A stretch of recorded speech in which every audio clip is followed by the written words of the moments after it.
a close-up of what we're looking at here.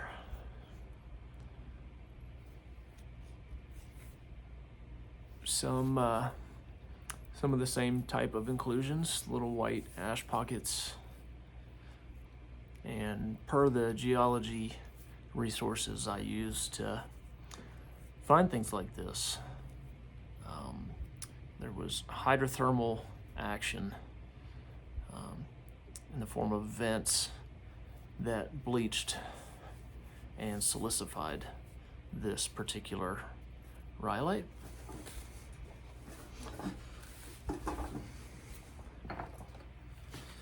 And I think that hydrothermal action is what raised the silica content and whatever other minerals, probably calcium and other things, which led to this being a little bit harder than the brick red.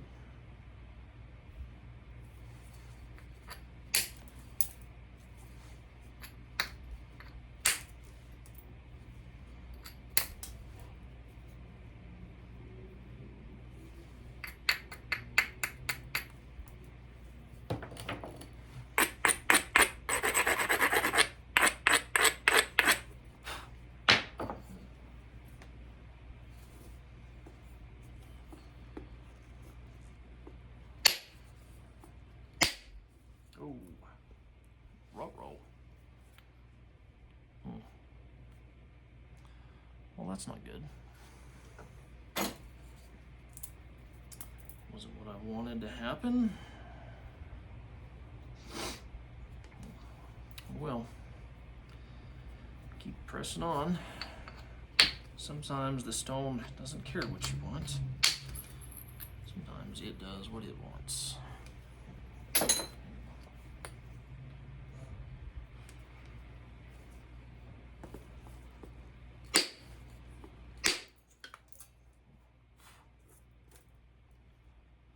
That ripple. That's a good one.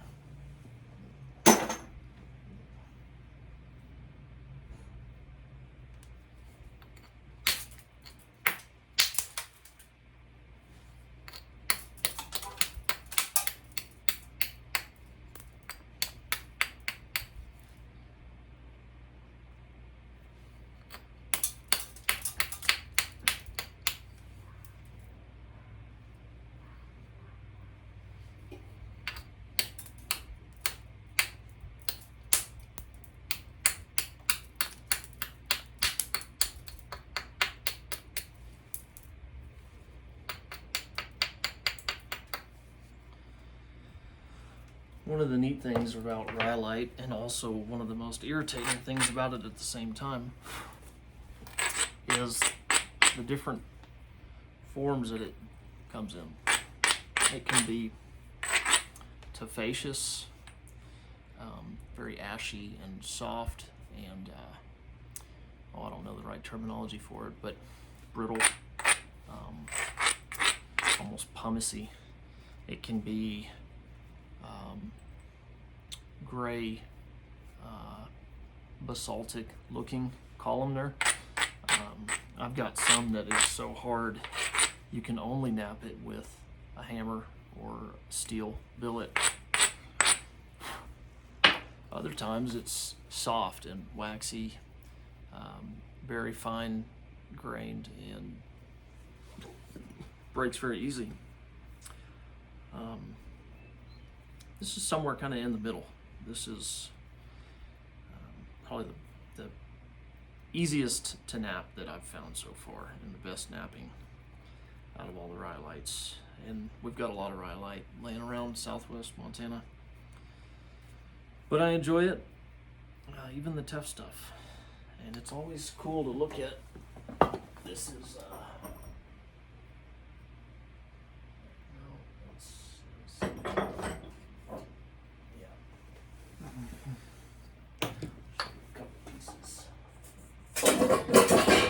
there's a couple different pieces of rhyolite I picked up, maybe 3 or 4 weeks ago. And this is much finer grained, good conchoidal fractures, but a lot harder. but really pretty stuff. Kind of mouth-watering good.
Now I should be able to, this platform here, I should be able to start coming after this and skin that off and thin this down.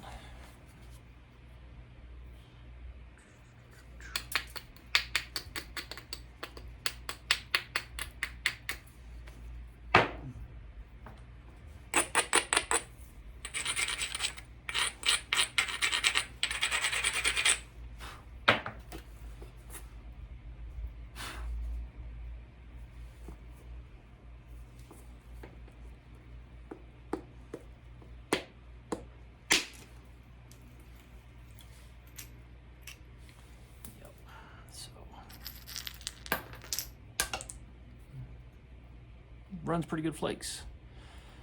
I don't know yet. I think it pretty much is, but I don't know if it's as hingy as the brick red can tend to be sometimes. And of course, it varies because it all has different levels of silicification, different silica contents in it, depending on where it was within the area that went through those hydrothermal and volcanic processes. But in general, this brick red and the tan maroon is all pretty consistent once you figure out how to select the pieces that you want to bring home, which is often just running some test flakes in the field, but also knowing which ones to even pick up to run a test flake.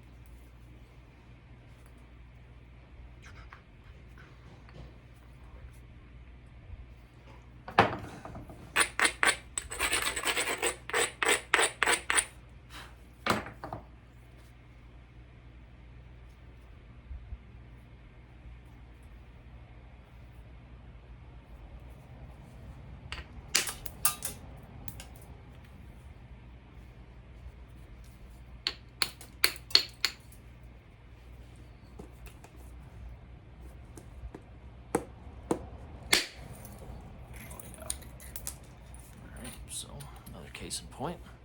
All right.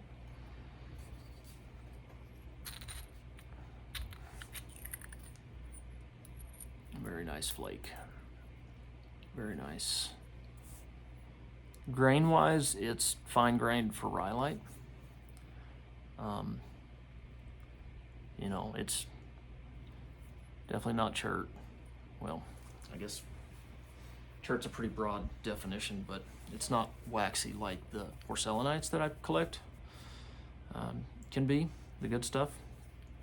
So it doesn't glass up, it doesn't get glossy. I haven't been able to heat treat it to higher temperatures than 500 yet, but usually igneous and volcanics don't respond to heat treatment. Basically, it's already forged in fire, so adding heat to it just isn't going to do anything, which makes sense in my mind anyways.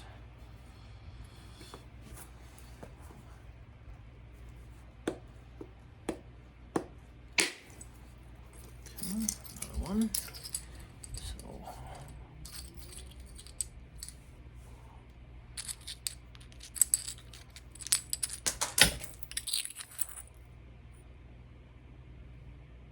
not a bad flake.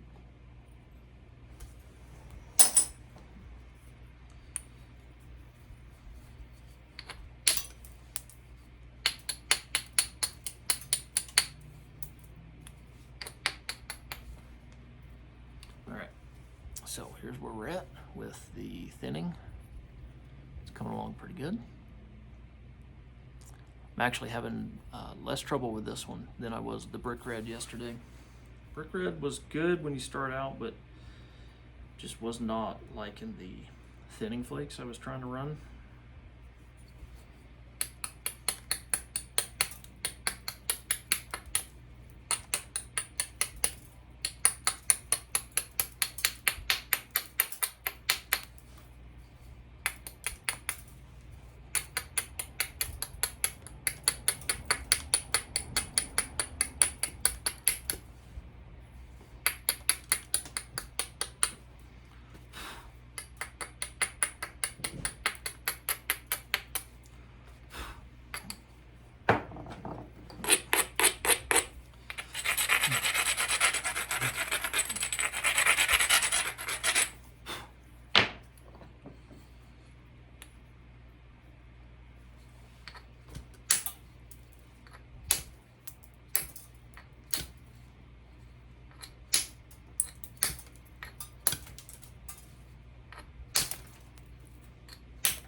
So that was the last of the rind, or the cortex. It's really not a cortex, it's just more of just a weathered skin that forms on this stuff. Now let's even it up and bring it into shape.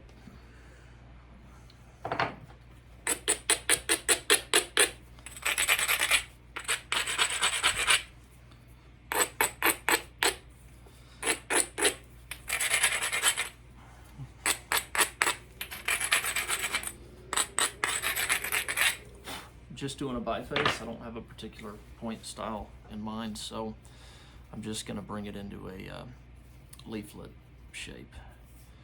And I think we're going to go end, sides, bring those in, because we got this flat square edge we got to work out.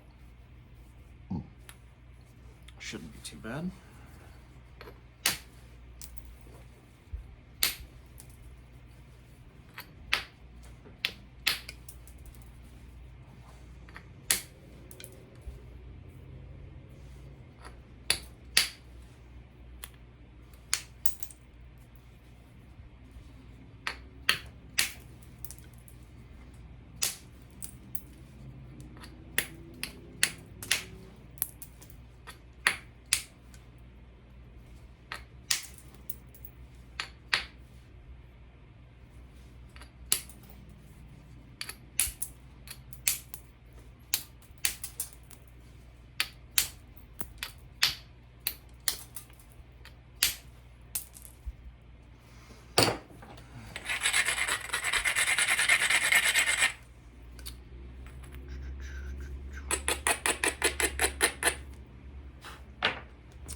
little hingy right here. I'm working this side down, and I got a step right there, but I'm gonna come over from this side and go ahead and actually I'm gonna come in right here, clean that up.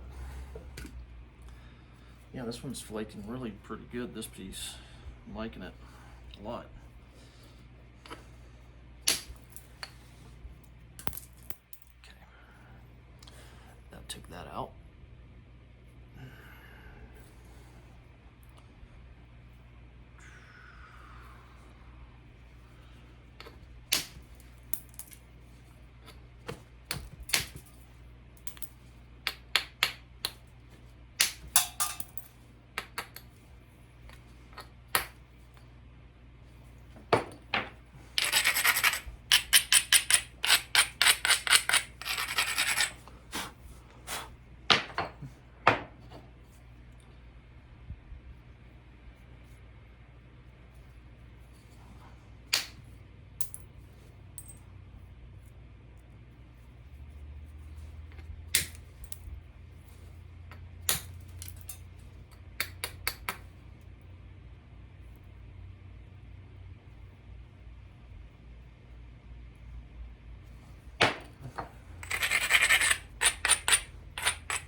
I learned yesterday that a 1 hour long video takes forever to upload. In fact, longer than I'm willing to wait. So we're at 18 minutes. Probably gonna cut it here in about 5 minutes and we'll start it over. So we'll just upload this thing in a multiple video segment, even though I don't have much longer to work on this, hopefully.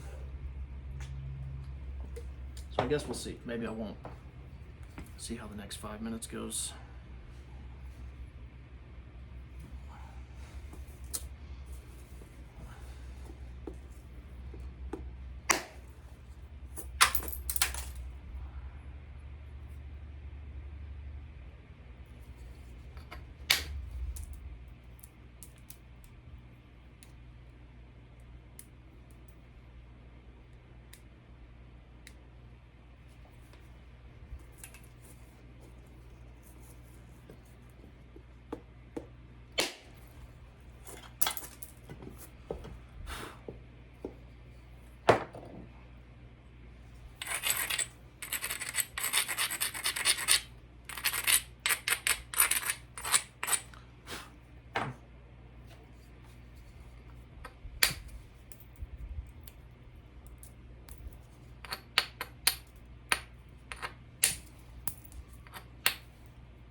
I was in kind of a hurry yesterday when I biphased the brick red, which, like I was just saying, it was an hour video, so I ended up not uploading it. But I think that led to some problems in the final laps. Had some pretty bad crushed edges on one side in a particular area that I just couldn't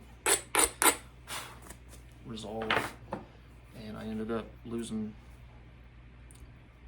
all the width I wanted to have to work with. So that piece is going in the lessons learned pile. So I'm trying to take it a little bit slower on this one today. Really think about setting up my platforms better so I don't hinge out so much.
I knew that was gonna happen.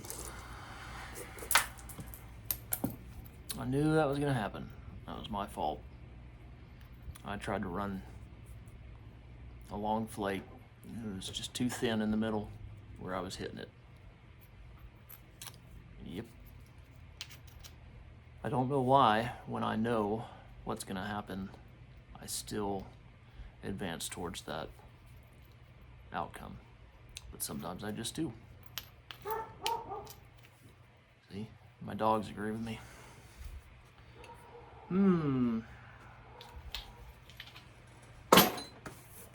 Well, that'll do it for today. Good material, easy to nap, plentiful.